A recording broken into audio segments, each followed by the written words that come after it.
welcome to this episode of the YAHOWAH blog. If you notice that I was turned stage right, which I guess is to the left from the camera angle, this is our first attempt for me to be both your host and also assistant producer of this episode of the YAHOWAH blog, which is on part 9 of Qatsyr Harvest, as we consider everything that can be known and learned about the upcoming Shabuah ingathering of the covenant family, on behalf of YAHOWAH's mission to rescue, to reintroduce himself, and to return to his people.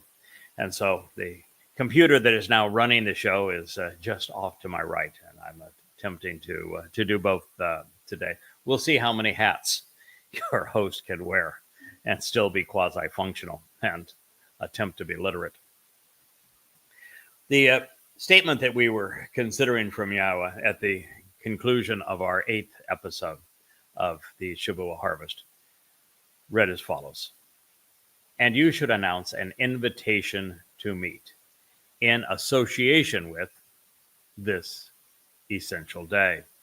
It exists as a set-apart mikre, an invitation to be called out and meet for you to approach." This is YAHOWAH speaking directly through Moshe. In fact, to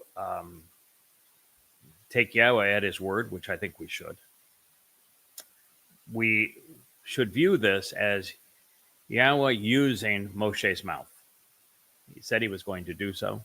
He is speaking directly to us through him. Prior to this, YAHOWAH was even willing, in addition to educating Moshe on the summit of Mount Towrah, as to the beginnings of his relationship with his people, dictating, if you will, all of Barashith to him at that time. Then as they engaged and he was telling his story with YAHOWAH, beginning in Shemoth Exodus, we are now at the point that we have returned to Mount Choreb, and YAHOWAH now is revealing this story to his people through Moshe, and therefore to us. And the difference here is that rather than the audience being those who had lived some time ago, Abraham and Sarah, Yishak, as well as Jacob, the children of Israel, and their wives, and even telling the story of what occurred in the garden with Adam and Chawah, and again later with Noah. We are now in a part of this story where YAHOWAH has gathered the children of Israel around him. He has rescued them from the religious and political abuse they were enduring in Mitzrayim, the crucibles of religious and political oppression, known today as Egypt. And so the audience has broadened here, but YAHOWAH is still speaking through this man, just as he did to the Pharaoh and to the Egyptians through Moshe when he was in the process of liberating his children. As we know, YAHOWAH made an attempt, I think just to prove a point, to speak directly to Israel, to demonstrate to the children of Israel that he had just drug kicking and screaming out of slavery, that he was indeed the voice speaking through Moshe, and that the Torah he was revealing, this guidance he was revealing, came directly from him as the creator God of the universe. So he asked Moshe to prepare and gather his people, to clean them up, if you will, and make them, have them be present for this meeting. And what part of him he was projecting, probably projecting his nephesh, perhaps some of his ruach, using a metaphor of fiery light to convey his presence. And with a booming voice, he spoke directly to the children of Israel, ever so briefly. And their response was, "Whoa, no, that's way too much for us. We don't need this this communication, this up close and personal. Would you please go away and not speak to us again? Now, probably not the most endearing thing they could have said to the God who just rescued them and had chosen them and their fathers before them and was offering to take them to the promised land and do all manner of wonderful things for them. So, on a 1 to 10 scale of intelligence, this was a religious response, subtard, to use the correct terminology. And so that means that Yahowah, from this point on, including what we're doing here today, speaks through individuals of his preparation and choice. And just as he spoke these words through Moshe, he is now bringing your attention to them through Yada. So let's consider what he said, because it's vitally important. And this message is to Yisrael, to the children of Yisrael, to the descendants of Abraham, Yishak, and Jacob.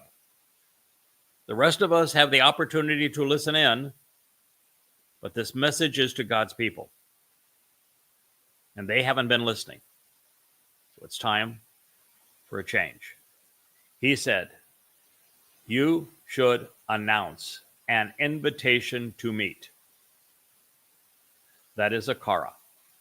He is going to do what God is masterful at doing. He's going to introduce the verb that explains the title that is among the most important in all of the universe. And he's going to do that collaboratively so that we would understand precisely what he's talking about. It is, in the case of Kara and Mikra, which follows, it is very much like he did with Torah and Yara. Yara is the actionable root of Torah. It means source from which guidance, instructions, directions, and teaching flow. That is what Yara means. It is the basis of Torah. Therefore, that is what Torah means. Kara defines Mikra. The only addition to Kara that we find in Mikra is the meh or ma sound. Meh and ma in Hebrew are interrogatories. That's a fancy word. It suggests that what follows is being presented as something that you should ponder, that you should question, that you should think about, that you should solicit answers regarding. So it means to ponder the implications of Kara. Kara has been defined here, and I will share now an amplified translation of Kara so that you appreciate its full implications. Kara means to announce an invitation or to render a summons. Slightly different. An invitation is to a party, and in this case, they're invitations to a party. If, however, you don't attend these parties and you're going to be judged by Yahowah as a result of not availing yourself of them, then it is a summons to meet, and he's the judge. You can take it either way. It's your choice how you will encounter Kara as it relates to Yahowah. An invitation to meet with him 7 times a year, to enjoy the path that he has provided, to the relationship he is offering through the covenant, or to be summoned for a trial. Your option. So it means to announce an invitation and to be presented with a summons. It is to be encouraged to read and recite, which is the best way to differentiate between whether or not you are going to accept the invitation or be summoned, particularly when you read and recite the Torah and prophets of Yahowah. It also means to call out. So it's to call out to somebody by name, to proclaim their name, to make an announcement in this regard. And the announcement is to meet. And since the one making the announcement is God, it is to meet with God. And since it also means to call out, we are being called out of the world by name, by Yahowah, for the purpose of us responding to his invitation to attend his 7th annual Moed Mikre, so that we can be part of his covenant family and participate in the harvest and ultimately camp out with Yahowah forevermore, beginning on Sukkah. These invitations comprise Pesach, Matzah, Bakodim, which were fulfilled by David, in 33 CE, which is year 4000 Yah, Shabuah, which is the subject of this series of programs, which is the next upcoming harvest. It is a Qatsyr, which is why we've defined this program as such. And all of the beneficiaries of this harvest we have already determined, based upon Yahweh's previous testimony, are those who have availed themselves Pesach, Matzah, and particularly Bakodim. The next, that is the harvest, by the way, that sits in the middle. I have over my left shoulder here.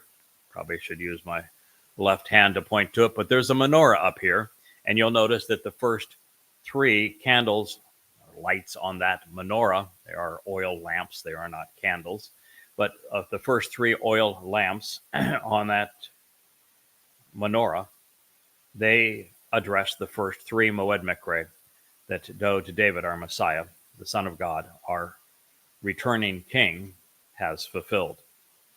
The one in the middle is the one that is upcoming. It is the only one not in year 4000 Yah, 33 CE, or year 6000 Yah in 2033.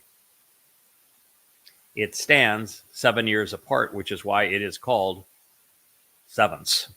Shabuah means sevens. So it is one of the 7, but it's the 7 that stands 7 years apart from the final 3. The last 3 are Towrah, Kippurim, and Sukkah, and they will be fulfilled in order, beginning with the first day of the 7th month on Yahweh's calendar in year 6000 Yah, the 120th Yobel year. So this is the order of things and what he is specifically talking about in terms of the invitations. Now, he's saying that this announcement regarding the invitation to meet, the basis of Mikra, is in association with this essential day. Not every one of Yahweh's Moed Mikre is presented as a stem, essential. Many are. Matzah, for example, is the first one that Yahweh throws every word that he's got to tell you. It's special. I mean, from it's a special Sabbath to it's Kodesh, it's set apart. It is a stem. It is essential for us. It is everything that Yahweh can say. It is, not only a mikra, it's a moed. It's just everything that Yahweh could address to tell us that matzah is essential to us. He does, but he's reminding us that this day is essential. Shabuah is essential. Now, when we read something like that, if we just read through it and don't think about it, we don't gain anything from it. Okay, it's an important day. I'm going to be there. God issued an invitation. The least I can do is accept it. Okay, here I am, God. Here are my 2 loaves. What do we do next? You think he would have called it essential if that was the response he was soliciting? Oh, okay, then I really want to know what day I have to celebrate it on. I want to make sure that I'm lifting and waving my loaves the right way. Could you explain it to me so I know what I need to do? You know how many emails I've received like that? You think he would have called it essential if he wanted you to ask me to give you a personal, private explanation as to what you should do? Or because here he used kara, which is the definition of mikra, and the mikra are the 7 steps home. Does he want you to recognize there's something essential about this one that he does not want us to miss? Do you want to take the time to think about it? Do you care? Do Does this relationship with Yahowah mean enough to you that you're going to invest the time to learn the truth, understand it, and then once you understand it, join us in sharing it so that more people can benefit and so that you're equipped to help us? Why is this day essential? Well, let's begin. Pesach is essential because if you're not immortal, if the door to heaven is not opened, the door to life is not opened, then you're just going to die. Your soul lives its period of time, which could be anywhere from a miscarriage and you never get out of the womb, all the way up to, what is about 120 years, I guess, is the absolute limit on human mortality. There you go. You got your life, you lived it, it's all over. Without Pesach, there is no tomorrow after your mortal death.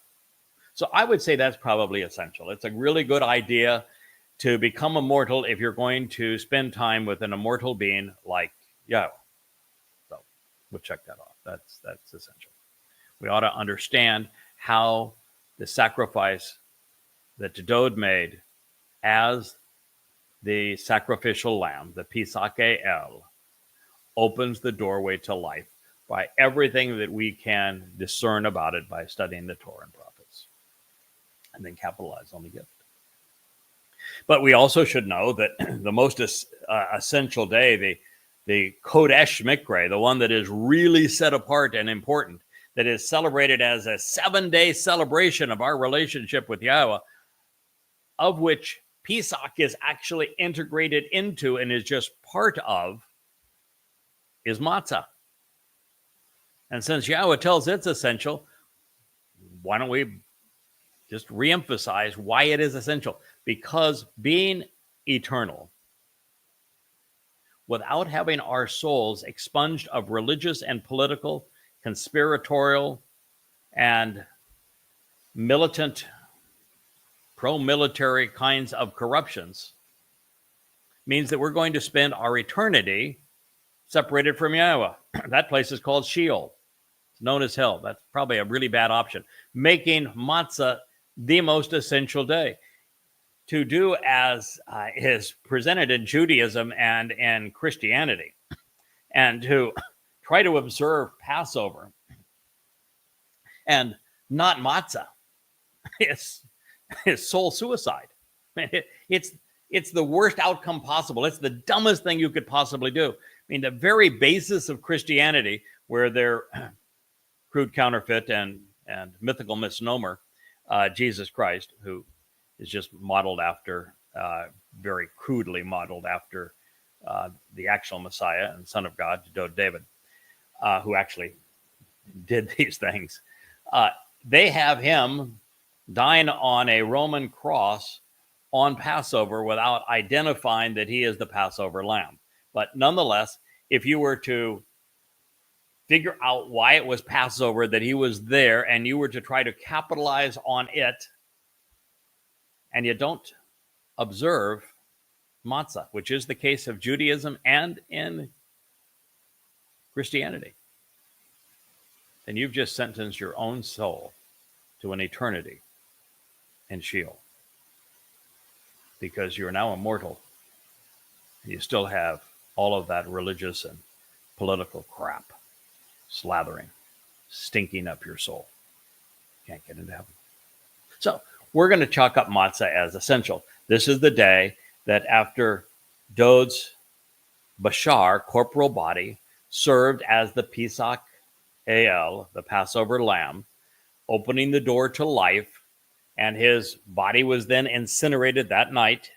And in keeping with the Torah, good riddance. It had been beaten to a pulp. It wasn't worth anything at that point. It had served its purpose. Dod's nefesh soul, so Dod did not die in his second life. His nefesh soul went on to be burdened with the guilt of every covenant member on behalf of all Yisrael. And he carried that guilt with him to the place of separation, the equivalent of a black hole in Sheol, to deposit it there where it can never be seen again, never associated with us, so we look perfect in God's eyes. That's essential. This leads to the prerequisite for Shabuah, which is Bikurim. And since Shabuah is a harvest of Bikurim, that would make Bikurim also essential, because you're not going to participate and benefit from Shabuah unless you also benefit from and attend Bikurim. So Bikurim is the third day of the celebration, the Chog Matzah, which is another one of the terms that Yahweh uses to describe matzah. It is a celebration of the relationship and of life. It's Chog Matzah. Chog Matzah includes Pesach, Matzah, and Bikurim. So on Bikurim, we recognize that the firstborn, the Bikor of Yahweh, Dod David, signed our adoption papers when his soul left Sheol and returned to his father, Yahweh in heaven. That's why Yahweh says of Dod, I am his father, he is my son. And he says it 3 times because Dod lived 3 lives. He's lived 2, he will live a 3rd. And therefore, Bikurim represents our adoption into God's family, following the firstborn son of Yah there. Opens the door to life, perfects our souls, enables our adoption into God's family. Then there are 2 references to being enriched and empowered. We are enriched and empowered by being adopted into God's family, even in this life.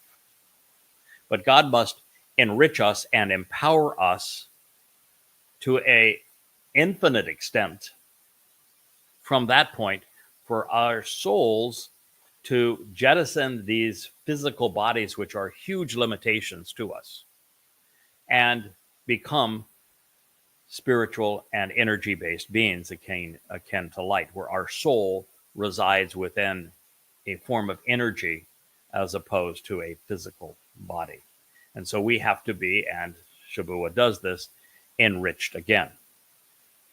Now, while that would be essential for us to make this transition from mortal to immortal and in God's presence, is to be enriched and empowered again during the Shabuah harvest, transformed into light, which is the whole metaphor of fire and why fire, and there are offerings made by fire is part of this Moed Mikra. It's to show you that decaying physical life can be transformed into energy and light that rises up to heaven.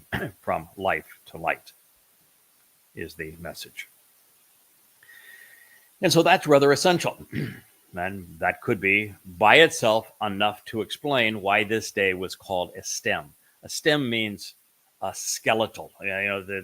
Our skeleton enables us to stand up. It enables us me to gesture here. It is why I can move my fingers and type and write. And it is how my head stays on top of my neck, on top of my shoulders. And, our skeleton is essential. Our very bones are essential to the functioning of and our purpose here. And it is also means substantial, foundational. Now, I have suggested, and I'm extrapolating this from the text, God communicates in a way, as all good teachers, where he gives us enough information that once we come to know it and own that information, we've transferred it into our long-term memories. And then we begin making connections with a broader spectrum of information that he has provided, and we make the necessary connections to understand the common denominators and the themes between them. Then we can put the pieces of the puzzle that he has provided us to figure out together and can see the bigger picture. And in this regard, it is my deduction that there is a even more essential aspect of Shabuah. And it covers a number of areas. One is the Shavuot harvest being set apart 7 years. Look back on the menorah, it's the one in the middle, being set apart 7 years from the last 3, being called sevens to give us that clue, is therefore highly likely, by deduction, the beginning of the 7-year period of the time of Israel's troubles. And as bad as things are for God's people now, and it is heartbreaking to see progressives and Muslims align in their vicious attempts to dehumanize and degrade Jews, far worse than anything that happened in Europe in the 1920s. Vastly more people, I mean, by many times the magnitude of people.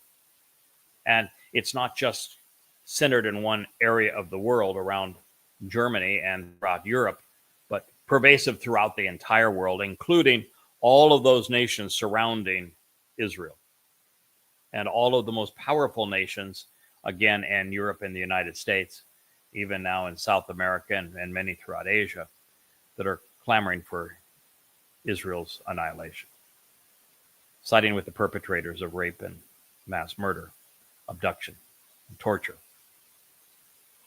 against their victims. It's heartbreaking. And it's heartbreaking to read the prophets, and they will tell us that 1,000 times worse than what happened on 10/7/23 is going to happen again. God is compassionate. He loves his family. He does not want his covenant family to endure that. So, those who have accepted the invitations and have capitalized upon Pesach, Matzah, and Bakurim so that they're prepared for Shavuot, this is the day that God's saying, you are my family. I'm not going to have you endure what's going to happen. He is not causing what is going to happen, but he has witnessed it, and he knows what's going to happen. And he also knows that if this were not to happen, he would never get the full attention of his people, because his people need to be pushed into a place where they recognize their politicians, their military, and their rabbis cannot save them. And that finally they relent and turn back to Yahowah. So, well, that must endure and will endure. The fact of the matter is that Yahowah is compassionate. He doesn't want his family to have to witness it, to be part of it, to even to die during it. So this is why that harvest exists. I've also suggested, and I think it holds true, that this harvest is significant because it is our Shabbatical. It is for at least myself, it is a 3.5-year time to not only recharge, to be properly prepared for what's going to come.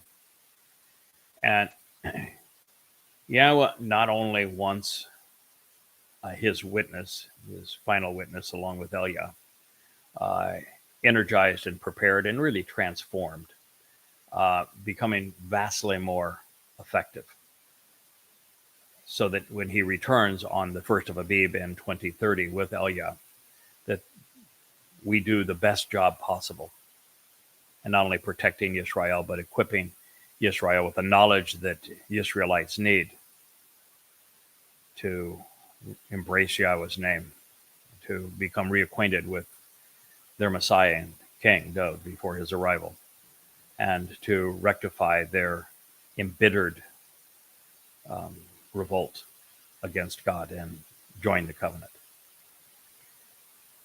And so that's going to take some doing. I can tell you that having devoted myself every waking hour for 23 years now to this, knowing that I have another 15 months to go, probably 1,000 of these Yahowah blogs to present,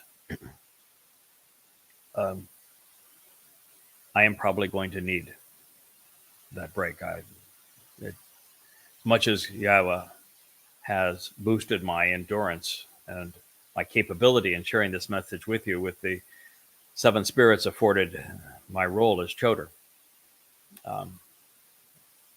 my Father knows what our current limits are.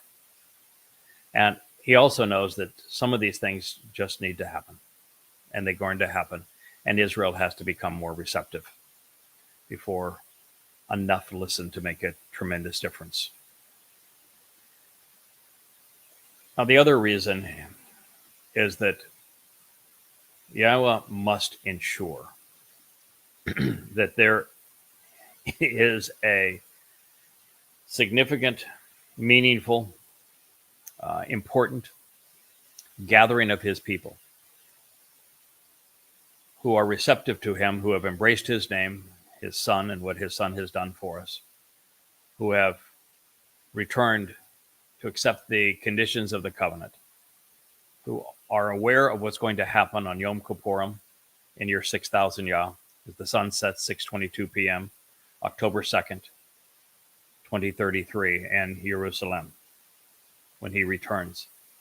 That return must be along with and in conjunction with the covenant family, and must be attended by his people. By removing us at this time, he ensures that result. And I think that's part of it. Now, there will be other opportunities. There is also the upcoming Towrah harvest in 2033 to the backdrop of a full solar eclipse. There is the actual return on Yom Kippurim that year, 10 days later, and that we all enter a time to camp out with YAHOWAH for 1,000 years here on earth to celebrate the millennial Shabat celebration of Sukkah. So for all of these reasons, I think this day is essential. Now, why does it read, you should make an announcement regarding this invitation to meet? Who's speaking? Who is being spoken to? Are we to see this as Moshe speaking? Are we to see this as YAHOWAH speaking? Is Moshe speaking through YAHOWAH speaking through Moshe? Who is he speaking to? Israel didn't do this. If he was speaking to Israel, Israel did not make this announcement.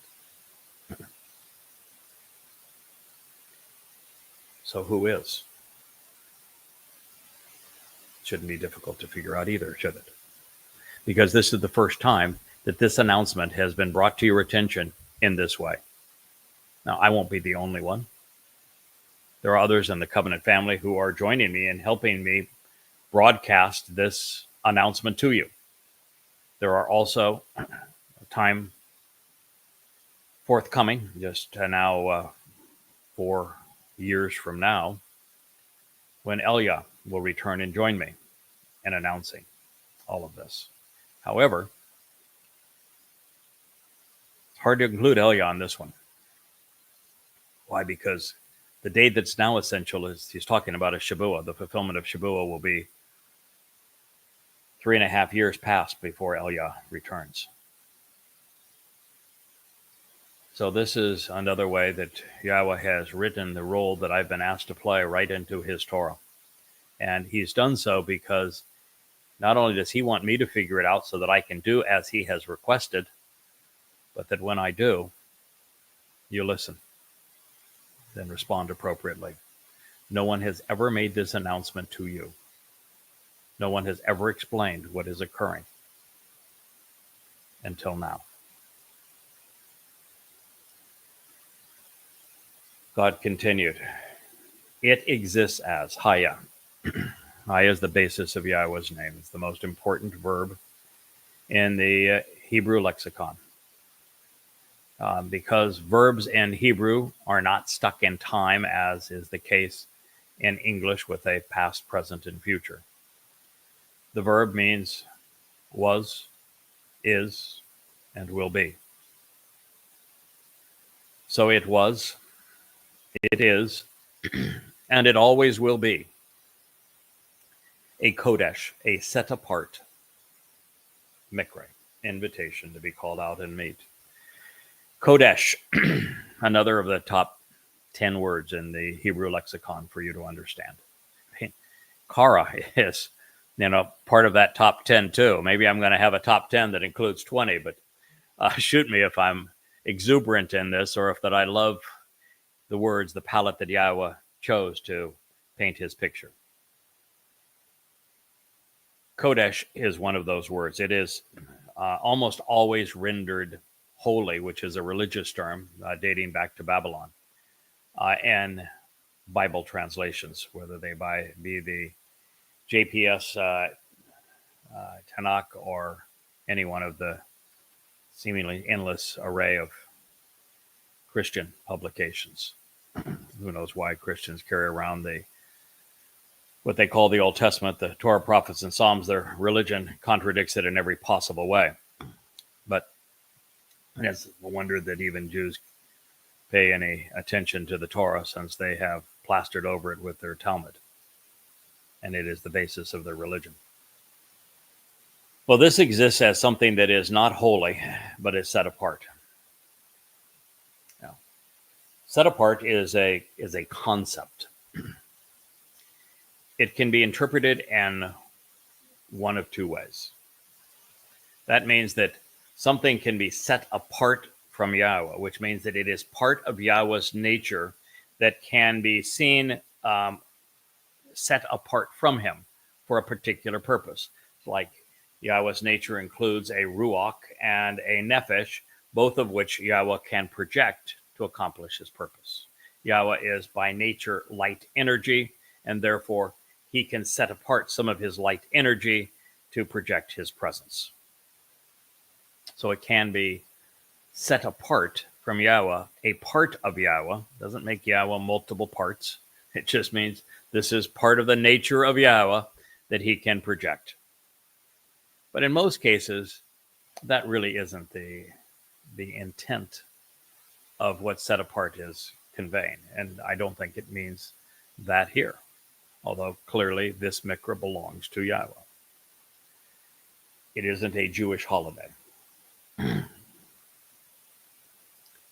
Set apart means that it is uniquely important, that it is wholly uncommon, that it is special.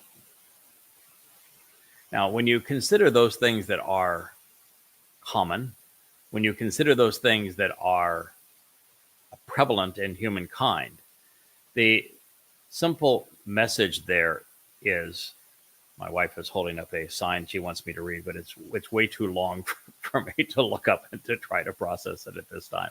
But I'm hoping maybe if I miss something, she will serve as a producer here and give it to me in a more finite manner that I can process. When I do these programs, I'm capitalizing on something that I've uniquely been able to do for some time. Not a lot of people have this ability, and maybe it's one of the things that Yah found useful. But I can do multiple things at the same time. Very few people can read and speak at the same time, particularly if what they're saying is not entirely consistent with what they're reading. I can plan ahead of where we're going and think about where we have come from while in the moment and sharing this message with you. I can think about how we are broadcasting and how you are receiving this while conveying the message to you, and how this is part of a bigger picture, while in the back of my head I'm solving challenges that have come our way that need to be circumvented for us to prevail. So while typically I'm able to do many things, the sign that she held up here is between two exceedingly bright lights. I think I have 9 brilliant lights that are staring me in the face as I have a laptop that's sitting beneath the camera that is providing the translations that I'm sharing with you, that helps me be accurate as I'm conveying God's testimony. So there's a lot going on. And understand, these are live streams. There's no pausing to say, oh, where were we? Or let me correct that. Or let's go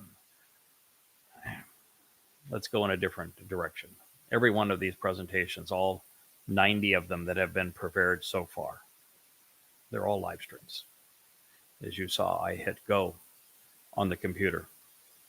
And here we are. There's no hiding. Yahweh likes it like that.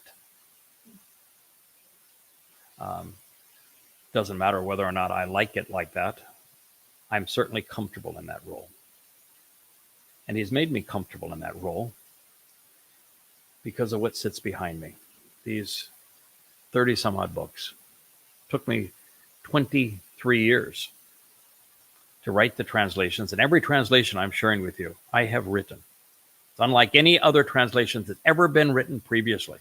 They're amplified translations that actually provide the basis of the Hebrew and the generic form that you can look up and verify for yourself, and that provides an amplification of the message so that you can learn even more from what God has to say. They are the most accurate and complete translations, and they are derived from the oldest extant sources.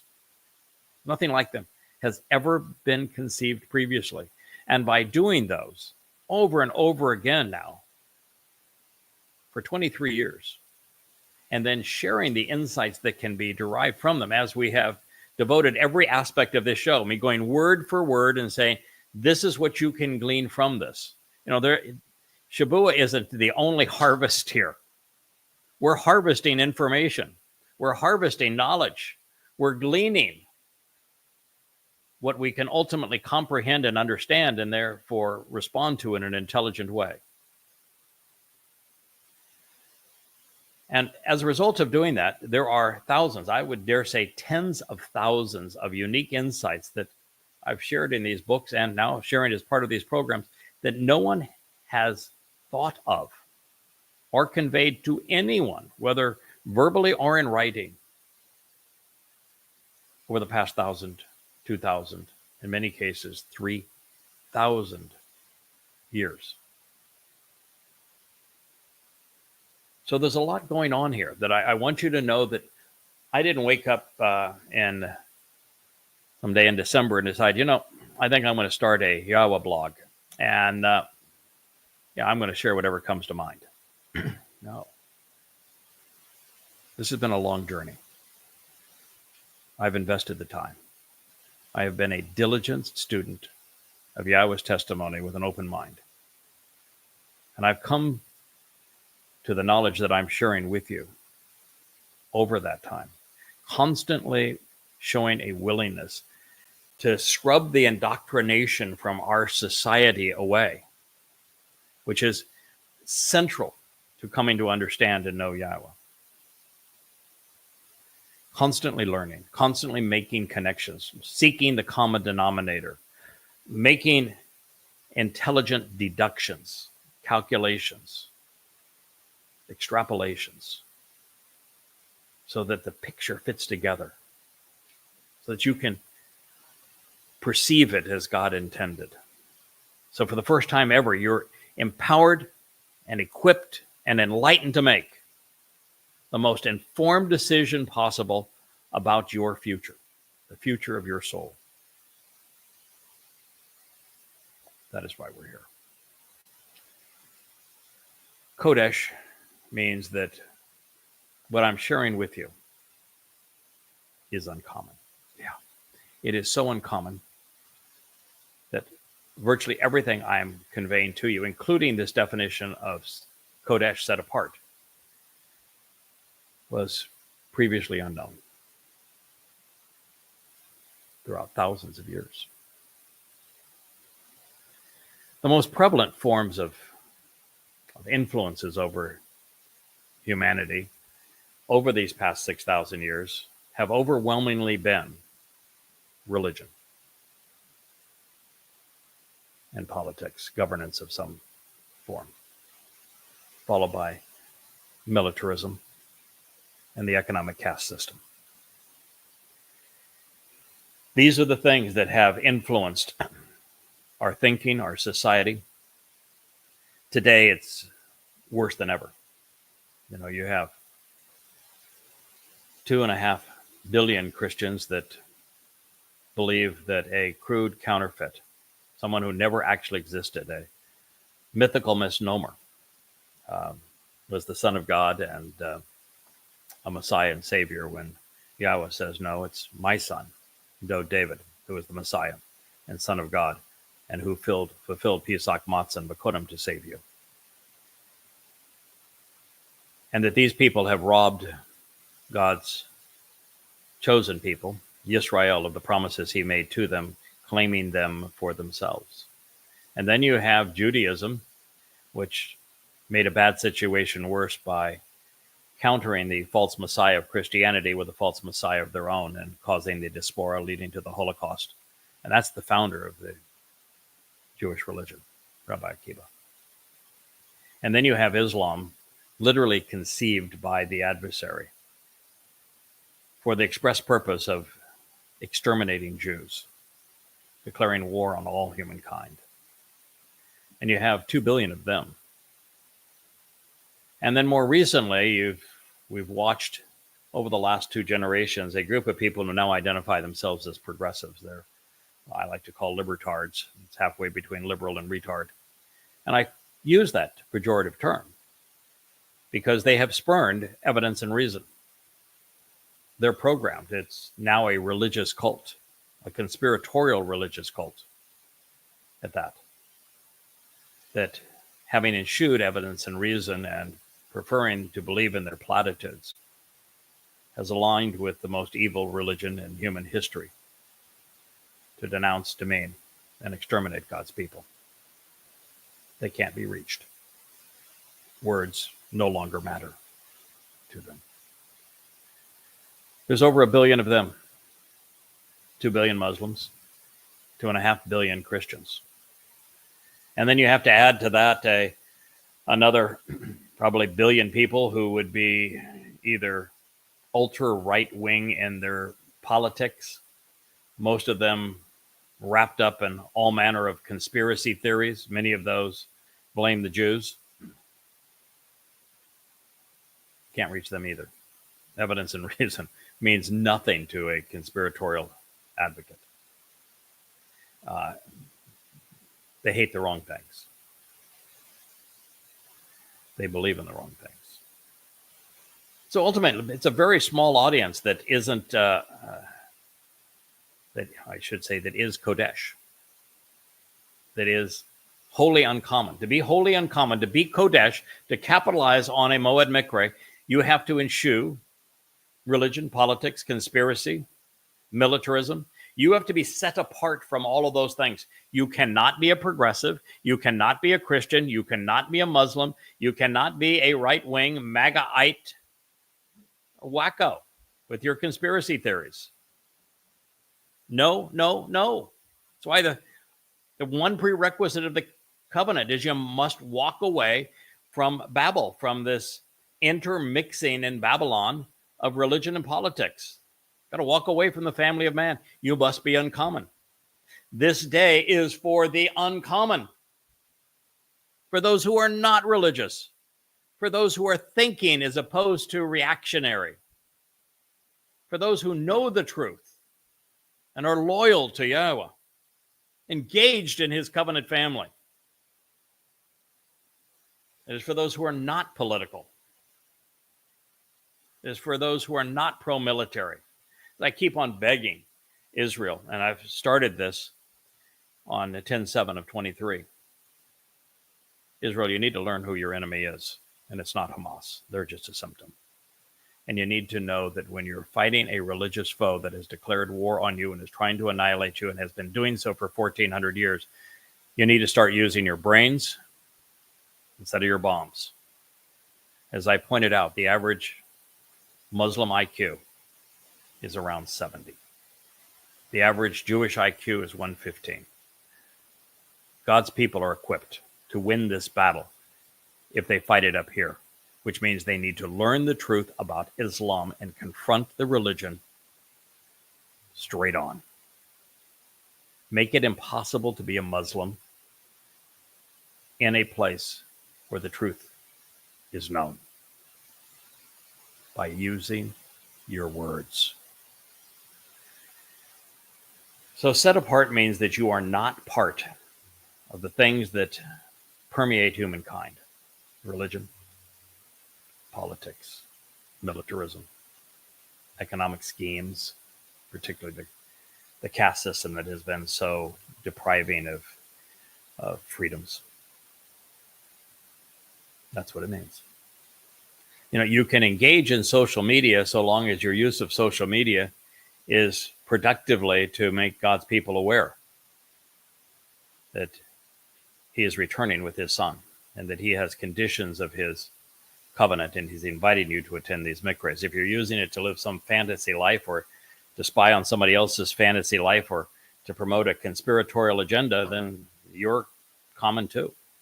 If you spend your days playing video games, then you're common too. You can't participate. If you're disloyal to Yahweh and to his mission to call his people home, you're all too common. You're not welcome. So to be welcome, to attend this invitation, you need to be Kodesh. The next word is Mikra. It is the singular of Mikre, and it is an invitation to be called out and meet. It's a summons to bring us together to read and recite the written word, proclaiming it publicly while gathering. It is from Ma, to inquire about Kara, being invited and summoned to meet, to be welcomed into God's company, to be called out of the world. And this is all designed, la atam, for us to approach. Marvelous, isn't it? Kara called out, Leviticus 23:21 in part. So now we know that each of the mikre, plural, of mikra, are defined by Kara, that they are set apart, which means they cannot be religious, they cannot be political, they cannot be common, and no one who is religious or political, the things that are most common among men, can participate.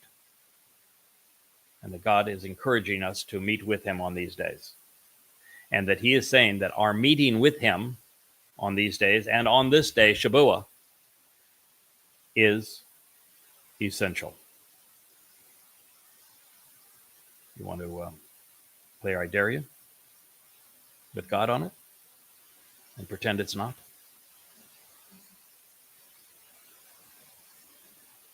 Or you could say, well, you said that you're the first to convey these words this way, and it's true.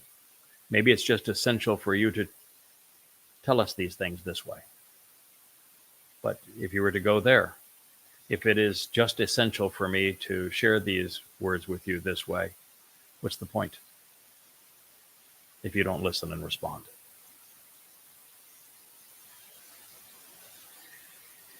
Yahweh has made this, I think, relatively easy for us by explaining his terms.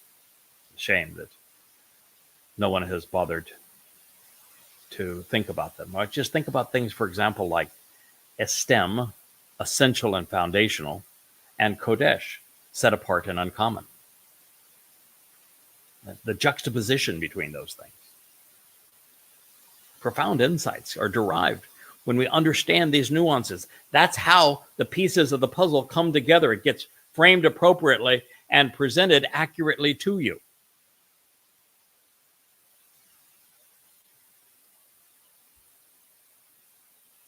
So, Mikra, we now know, is to be called out and meet, and it is based upon the verb kara, to invite, summons, call out, proclaim, read, recite, meet, welcome, in the context of God issuing this invitation for us to read and recite his word and to be welcomed into his company. God's message is clear. It is religious men and women who have muddled it with their religious holidays and their high holy days and their foolish replacements. And Shabuah is the one that was pilfered from God, from his people, and converted into Pentecost to proclaim the goddamn origins of a reprehensible Christian church that has tormented his people and led billions astray by robbing Yahweh's son, Dode, our Messiah and King, our Savior, the very Son of God by God's own admission, of all of his accolades and achievements, so that there is no means to salvation, no means to life, no means to perfection, no means to be part of God's family, no entrance into heaven, all because of what Christians and those promoting Judaism early on did to voice counterfeit messiahs on the world, hiding the truth beneath their religious rubbish. Now, I know this is a lot. I've said this before. It's a lot for you to process. I'm coming at you very forcefully with tons of information, and almost everything I'm saying is contrary to what you've been told to believe. And that's why it is so important that you show a willingness to disassociate from politics and religion, to open your mind to the realization that these things have put you in a very precarious situation, particularly if you're Jewish, and that it's going to get essentially infinitely worse over these next 8 years. And that the only answer over this entire time, from the time in Egypt to the Assyrian assaults, the Babylonian assaults, the conquests of the Macedonian Greeks, to the Imperial Romans, to the Roman Catholic Church, to the Ottomans, to the conquest of the first Muslims, to the Holy Roman Empire, to the pogroms and Holocaust that occurred because of anti-Semitism throughout Europe. United States at the time not giving a crap about Jewish lives. And now Islam again, and the amalgamation between progressives and Muslims. All of this is the result of you not listening to Yahweh. You are erasing his name from your lives. You're not being part of the covenant. You're not attending and accepting the invitations to benefit from the Moed Mikre. All of this mess is because while God chose you, you have not chosen him. And so it's time for you to look at where rejecting him, telling him to go away, I don't want to hear from you again, has brought you. What you have endured since you uttered those words, and have only doubled down on their intent since that time by being religious instead of growing in the relationship. What has it brought to you? Israel. Do you want more of the same? You know, they say that an IQ test, the average Jewish intelligence is 15 points higher than normal. 115 versus 100. And so you should be bright enough to figure this out. Insanity is when you repeat the same thing over and over again, as you have done for the past 3,000 years, and somehow expect a different result. Why don't you change your response and change the result? After all, you have Yahweh's word on it. With that thought, I'm going to conclude this episode of the YAHOWAH blog. I look forward to being with you again. I hope you were not too distracted by my attempt to be both host of this program for you and also a producer. But I'm going to turn now and try to stop this show.